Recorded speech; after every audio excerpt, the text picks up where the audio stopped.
कई लोगों को नींद नहीं आती। हमारे यहाँ तावीज़ नहीं देते मस्जिद में। हमारे यहाँ हमारे दादा मरूम ने, वालिद मोहतरम ने, हमने कभी तावीज़ नहीं लिखा आज तक। कई लोग आते हैं पूछने के लिए कि जी नींद नहीं आती, ये हो गया वो हो गया, तो मैं उनको कहा करता हूँ ज़रा इत्मीनान से बैठ के ये तो सोचो दिल कितनों का दुखाया है। जेब में पैसे होने के बावजूद मदद क्यों नहीं की?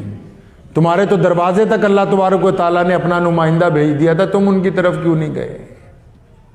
मुझे अच्छी तरह याद है, शायद सन 1990 या 92 की बात होगी। एक साहब यहाँ पर, उनका नाम अब चचा इब्राहिम साहब है, तो वो तशरीफ़ लाए तो अब्बू जान वहाँ दफ्तर में बैठे थे, तो रोने लगे कि जी मेरा बेटा गुम हो गया है। गैर मुस्लिम थे कि जी मेरी माँ, इसकी माँ कहती है कि वो जामा मस्जिद वालों से ही तावीज़ लाओ तब ये मिलेगा। तो अब्बू जान ने उन्हें कहा कि भाई ऐसा है, तावीज़ तो हम लिखते नहीं हैं कि भाई तू मेरे साथ चल, अल्लाह ताकत वाला है, अल्लाह ताला इज़्ज़त देने वाला है। तो उसको वज़ू खाने पे ले गए, मुँह हाथ धुलवाए, यहाँ ले आए इसी जगह जहाँ हम बैठे हुए हैं। तो दुआ की, जो और लोग मस्जिद में 2-4 थे, दुआ की अल्लाह ताला के हुजूर कि इसका बच्चा मिल जाए। तो ये अल्लाह करीम का फजल हुआ कि शाम को उसका बेटा मिल गया। इत्तफाक से एक किस्सा याद आ गया, आपको सुनाता चलूँ। तो शाम को उसका बेटा मिल गया जी। अब वो आने लगे रोज़ाना मस्जिद, 1-2 दिन छोड़कर बैठने लगे मजलिस में। अब करते करते 20-25 दिन बाद एक दिन वो आए अपनी अहलिया के साथ और आगे फरमाने लगे भी हम दोनों को आप कलमा पढ़ा दें, हम दोनों मुसलमान होना चाहते हैं। ये सन 1990 की या 92 की बात होगी, मैं बता रहा हूँ जो आपको।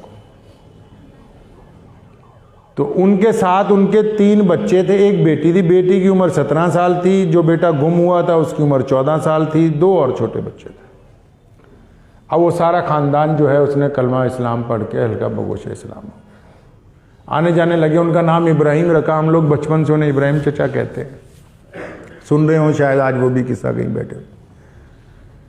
तो रोज़ाना आने लगे, नमाज वगैरह सब सीख गए माशाल्लाह, बड़े पक्के दीनदार। आज भी अल्लाह ताला ने उनके घर पे बड़ा फजल किया।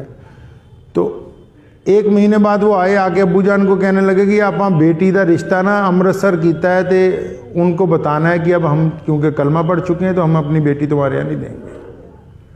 तो कहा ठीक है। वो अमृतसर गए ये बात कहने के लिए अपने रिश्तेदारों को, उनके रिश्तेदारों में से थे जहाँ लड़की का रिश्ता हुआ था।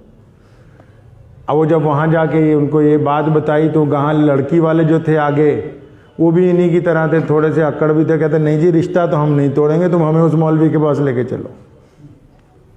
अब वो आगे जब बातचीत हुई पूरी तो वो कहने लगे रिश्ता हम नहीं तोड़ेंगे, हम भी कलमा इस्लाम ला इलाहा इल्लल्लाह मुहम्मद रसूलुल्लाह पढ़ के मुसलमान होने के लिए तैयार हैं, हम रिश्ता नहीं तोड़ेंगे।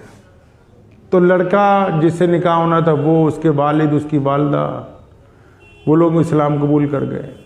फिर इब्राहिम चचा के भाइयों का सिलसिला शुरू हुआ। उनके भाई सारे शादीशुदा थे, उन्होंने मस्जिद बनाई है यहाँ सैला एक जगह है पंजाब में, वहाँ हिजरत कर गए।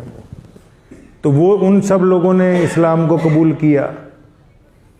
उनके बच्चों ने, फिर आगे जो उनके समधी थे उन्होंने,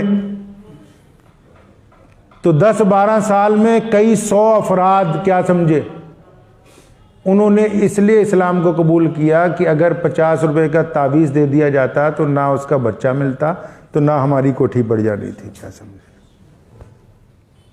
इस्लाम जो है वो अपने आला किरदार की वजह से आगे चलता है। अब उनके जो आगे अजीज़ो अकारीब रिश्तेदार हैं, उनके पास मैं या मेरे वालिद तो नहीं ना गए। बात जिसने इस्लाम को कबूल किया उसके लबो लहजे में तब्दीली आई, शराब छूट गई, आप मामलात में नेकी आ गई, चेहरे पर नूर आ गया, तो देख के बाकी लोगों को मजबूर होना पड़ा।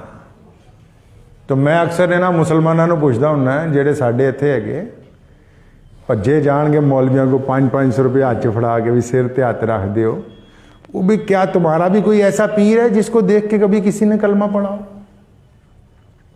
क्या उसका किरदार भी ऐसा है? मुझे कई लोग कहते हैं ना जी हम कश्मीरियों में बड़ी बीमारी है पीरों की।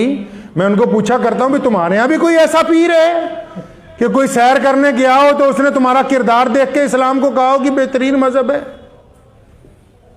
क्या आपके पास भी ऐसे शेखुल हदीस है, ऐसे मौलवी हैं क्या तुम्हारे इलाके में भी कोई ऐसा अल्लाह वाला है जिसकी शक्ल देख के बंदा कहे कि हाँ इसके चेहरे पर अल्लाह का नूर बरस रहा है, इसके जिसको देख के लोग लबे लहजे को कहे कि ये कलमा है। एक बूढ़ी औरत जो है वो हुजूर सल्लल्लाहु अलैहि वसल्लम की खिदमत में आई, उसने कहा या रसूलल्लाह मुझे फलां बीमारी है। फरमाया बीबी बीमारी को छोड़, अगर तू सब्र करने लगे मैं जन्नत का वादा करता हूं, सबर करने लगे तो मैं जन्नत का वादा करता हूं। कहने या रसूलल्लाह ठीक है मैं आज से सबर करूंगी, लेकिन मिर्गी का दौरा पड़ता है, आप दुआ करें कि जब मुझे मिर्गी का दौरा पड़े मेरा रुपट्टा सर से ना उतरे। आका सल्लल्लाहु अलैहि वसल्लम ने दुआ की कि जब इसको मिर्गी का दौरा पड़े तो रुपट्टा सर से ना उतरे। दुआ यह भी हो सकती थी कि यह बीमारी में शिफा आ जाए, लेकिन फरमाया सबर कर, अल्लाह तुझे जन्नत देंगे।